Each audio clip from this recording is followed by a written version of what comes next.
حدیث ملے گی ایز کمپیئر ٹو باقی اصحاب کے. باقی اگر کوئی مجھ سے پوچھے نا کہ مولا علی علیہ السلام کی شان میں جتنی احادیث ہیں ان میں اگر میں کہوں کہ ٹاپ پہ کون سی حدیث ہے تو یہ میری ذاتی رائے ہے, اس سے علماء کرام اختلاف بھی کر سکتے ہیں, لیکن میں نے چونکہ ایک انجینئر ہونے کی حیثیت سے اس کی انٹینسٹی جب ڈیفائن کی ہے نا تو میرے نزدیک ٹاپ پہ وہ حدیث ہے جو امام بخاری اور امام مسلم نے اپنے اس چیپٹر میں فضائل علی والے میں ٹاپ پہ لی ہے کہ علی کی میرے ساتھ وہی نسبت ہے جو ہارون کی موسیٰ کے ساتھ, مگر میرے بعد کوئی نبی نہیں. اللہ اکبر. غزوہ تبوک کے موقع پر پہلا اور آخری موقع تھا کہ مولا علی علیہ السلام نبی علیہ السلام کے ساتھ اس کرٹیکل جنگ میں جو رومن امپائر کے خلاف تھی شریک نہیں ہو رہے تھے, تو آپ علیہ السلام نے انہیں عورتوں اور بچوں پہ چھوڑا, انہوں نے رونا شروع کر دیا, تو نبی علیہ السلام نے ان کی دلجوئی کے لیے فرمایا کہ کیا تم اس بات پہ راضی نہیں ہو کہ تمہاری میرے ساتھ وہی نسبت ہے جو ہارون کی موسیٰ کے ساتھ, مگر میرے بعد کوئی نبی نہیں. یعنی جس طرح موسیٰ علیہ السلام طور پر گئے تھے تو ہارون علیہ السلام کو اپنے نائب کے طور پر چھوڑ کے گئے تھے, میں تمہیں چھوڑ کے جا رہا ہوں. یہ آپ کی دلجوئی فرمائی. اب اس کے اوپر اگر آپ غور کریں, ہارون علیہ السلام وہ پیغمبر ہیں جنہیں موسیٰ علیہ السلام نے دعا کر کے قرآن میں آیا مانگا تھا اپنے ساتھ سپورٹر کے طور پر. دوسرا جو امپورٹنٹ بات ہے کہ جب وہ کوہ طور پر گئے تو ان کو اپنے نائب کی حیثیت سے چھوڑ کر گئے. جی. تیسری بات, وہ پیغمبر تھے لیکن چونکہ ختم نبوت ہو چکی ہے یہ والا ٹائٹل مولا علی کو نہیں ملا, لہذا امپلائیڈ ہے کہ اگر نبی علیہ السلام کے بعد کوئی پیغمبر ہوتا تو مولا علی علیہ السلام ہوتے. اور میں عموماً جو قادیانی ہیں انہیں بھی یہ حدیث پیش کرتا ہوں کہ اگر تمہیں امتی نبی بنانے کا شوق ہے نا تو اس امت میں جو شخص پہلے نمبر پہ حقدار ہے نا کہ وہ امتی نبی بنے وہ مولا علی علیہ السلام ہے.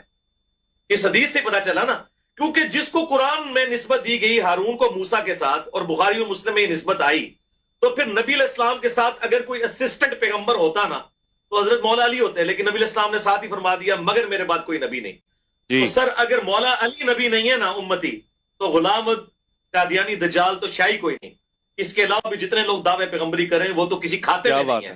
اگر مولا علی کا یہ وہ چیز ہے جو اللہ تعالیٰ نے شرح صدر کی میرے اوپر, اور میں جب بھی یہ بیان کرتا ہوں میرے اوپر ایک کیفیت طاری ہو جاتی ہے کہ یہ ایک حدیث ختم نبوت کے اوپر بھی ایک پہرا دینے والی حدیث ہے. الحمدللہ. سبحان اللہ. اچھا, دوسرے نمبر پہ اگر کوئی حدیث میں لیتا ہوں نا جی, وہ حدیث ہے جو بخاری مسلم دونوں میں ہے کہ غزوہ خیبر کے موقع پر نبی علیہ السلام نے فرمایا تھا کل میں اس شخص کے ہاتھ میں جھنڈا دوں گا جو اللہ اور اس کے رسول سے محبت کرتا ہے اور اللہ اور اس کا رسول بھی اس سے محبت کرتے ہیں.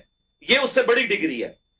اور صحابہ کہتے ہیں ہمیں پوری رات نیند نہیں آئی, اور مسلم کے الفاظ ہیں کہ حضرت عمر کہتے ہیں یہ پہلا موقع تھا کہ مجھے بھی خواہش پیدا ہوئی کہ مجھے بھی نبی علیہ السلام یہ منصب دے دیں. یہ صحیح مسلم کے الفاظ ہیں, اور نقل کیے حضرت ابو ہریرہ نے جن کے اوپر تہمت لگائی جاتی ہے کہ ان میں بغض اہل بیت تھا, نعوذ باللہ. یہ مسلم شریف کے الفاظ ہیں. تو صحابہ کہتے ہیں ہم پوری رات اس شوق میں سوئے نہیں کہ یہ کون خوش نصیب ہوگا.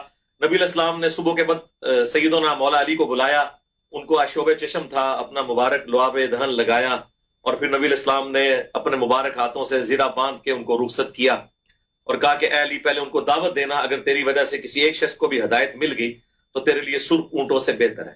تو یہ دوسرے نمبر پہ میں سمجھتا ہوں یہ والی حدیث ہے جو مولا علی علیہ السلام کی شان میں. ٹھیک. تیسرے نمبر کے اوپر وہ آیت مباہلہ والی, وہ بھی مسلم شریف کے اندر حدیث ہے. ایک اس کا طریق سعد ابن ابی وقاص نے بیان کیا اور ایک سیدہ عائشہ سلام اللہ علیہا نے. سعد ابن ابی وقاص والا تو بڑا دردناک اس کا طریق ہے. اب مفتی صاحب سامنے بیٹھے ہوئے ہیں, مفتی انیر قریشی صاحب, تو ماشاءاللہ اس چیز کا مجھ سے زیادہ ادراک رکھتے ہیں کہ جب شام نے سعد ابن ابی وقاص کو حکم دیا اور کہا کہ تمہیں کون سی چیز مانے ہے کہ تم ابو تراب کے اوپر سب نہیں کرتے, اور منہاج السنہ میں فلنگ دی بلینکس کیا ہے امام ابن تیمیہ نے اس کے اندر کہ انہوں نے حکم دیا سب کرنے کا, یہ خود سے الفاظ ڈالے, اور پھر کہا کہ تمہیں کون سی چیز مانے ہے.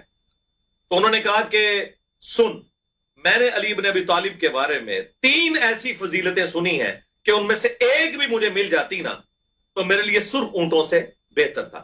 پھر انہوں نے پہلے وہ حدیث سنائی غزوہ تبوک والی, علی کی میرے ساتھ وہی نسبت ہے جو ہارون کی موسیٰ کے ساتھ. پھر غزوہ خیبر والی حدیث سنائی, اور پھر کہا کہ جب آیت مباہلہ نازل ہوئی سورہ آل عمران آیت نمبر 61 تو نبی علیہ السلام نے مولا علی کو سیدہ فاطمہ, سیدنا حسن و حسین علیہ السلام اجمعین کو اپنی چادر کے نیچے لے کر کہا اللہم ہاؤلائی اہل بیتی, اے اللہ یہ میرے اہل بیت ہے. اچھا, اس کا ایک طریق سنن نسائی الکبریٰ کے اندر موجود ہے.